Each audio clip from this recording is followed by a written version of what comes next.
প্রশ্নে বলা হয়েছে এল, এম, এন ক্রমিক সমানুপাতিক হলে দেখাও যে এল ভাগ N equals to L square plus M square divided by M square plus N square.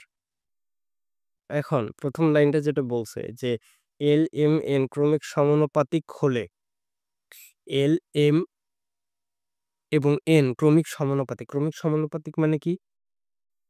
জি, এই যে ক্রমিক সমানুপাতিক মানে এল বাই এম যা হবে এম বাই এন সমান হবে।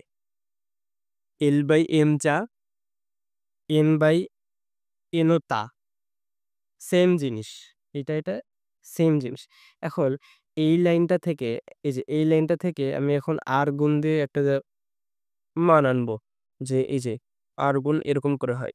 L N L N K ধরবে, এম এম কে ধরবে, এরকম আর গুণ ক্রস গুণ হবে বেসিক্যালি। এই যে এম এম কে যদি গুণ করি তাহলে আসবে হচ্ছে M square equals to L যদি এন কে ধরে তাহলে কি হবে? L by N. তার মানে আমি কি পাচ্ছি? একটা মান পাইলাম যে M square equals to L N. এরপরে আমি এই যে এখানে বাম পক্ষ যেটা আছে এই বাম পক্ষ বা ডান পক্ষ যাই হোক এটা আমি বসাবো। এটা আমি বসাই দেবো। ডান পক্ষটা বসায় দেখি যে এটা আসে নাকি, এবং ডান পক্ষটা লিখি। ডান পক্ষ ডান পক্ষ কি দেওয়া আছে? ডান পক্ষ দেওয়া আছে L square plus M square divided by M square plus N square. এখন এই যে আমি M square equals to L এনটা জানি, আমি এখানে কি এম স্কয়ার আছে, এখানে এম স্কয়ার আছে, তাহলে আমি এম স্কয়ার বদলে কি এল এন লিখতে পারি না? আমি পারি, কিন্তু এম স্কয়ারের বদলে আমি এম এন লিখতে পারি।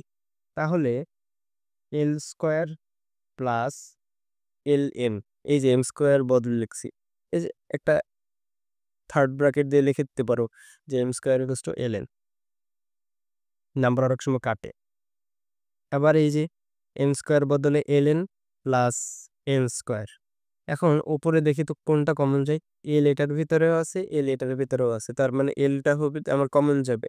এল কমন যাবে, তার মানে এখানে এল প্লাস এই যে একটা এল কাটা, এই জন্য এল থাকলো।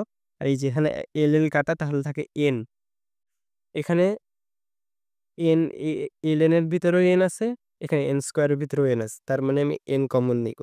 তাহলে এন এন কাটা গেলে থাকে এল আর প্লাস এন স্কোয়ার, আর এন কাটা গেলে থাকে একটা এন। তার মানে এই দেখো এল প্লাস এন ভাগ এল প্লাস এন, এই দুইটা কাটাকাটি যায়, তাহলে অবশিষ্ট থাকে এল বাই এন, যেটা আমাদের কি বাম পক্ষ ছিল, যেটা আমাদের বাম পক্ষ ছিল। এটা ডান পক্ষ ছিল আর এটা বাম পক্ষ। অতএব ডান পক্ষ সমান সমান বাম পক্ষ, এটা কি সূত্র প্রমাণ দেখানো হলো।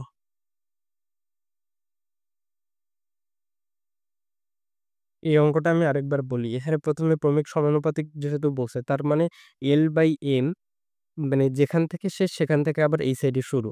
এম দিয়ে শেষ, এল বাই এন দিয়ে শেষ, এল বাই এম দিয়ে শেষ, আবার এম বাই এন দিয়ে শুরু। তার মানে দুইটা হচ্ছে সমান। ক্রমিক সমানুপাতিক বলছে যে ক্রমিক সমানুপাতিক মানে হচ্ছে ক্রমে ক্রমে সমান, ক্রমে ক্রমে সমান। এরপরে এটা আর গুণ করার পরে M square equals to L N একটা মান আসছে। এই এল এন যে একটা মান আসছে, এটা দিয়ে আমি বাম পক্ষতে মানে ডান পক্ষতে বসাবো এই মানটা, যাতে আমার বাম পক্ষটা আসে, এই জন্য আমার এই মানটা বের করে নেওয়া। এরপরে বাম পক্ষ দেওয়ার পরে এম স্কোয়ারের যে মানটা মানের পরিবর্তে আমরা এল এন আছে, এই এল এনটা বসাই দিছি। এরপরে আমরা কমন নিছি, এই যে লাইনটাতে আমরা কমন নিছি, কমন যখন যেটা গেছে সেটা কমন। এরপরে যখন কাটাকাটি যায়, কমন নেওয়ার পর দেখা গেলাম যে কাটাকাটি যায়, শুধু কাটাকাটি করার পর অবশিষ্ট থাকে এল ভাগ এন, যেটা আমার কি বা মানে বাম পক্ষ হতে চাইছে। তো অতএব আমরা লিখতে পারি ডান পক্ষ সমান সমান বাম পক্ষ, এটা সূত্র।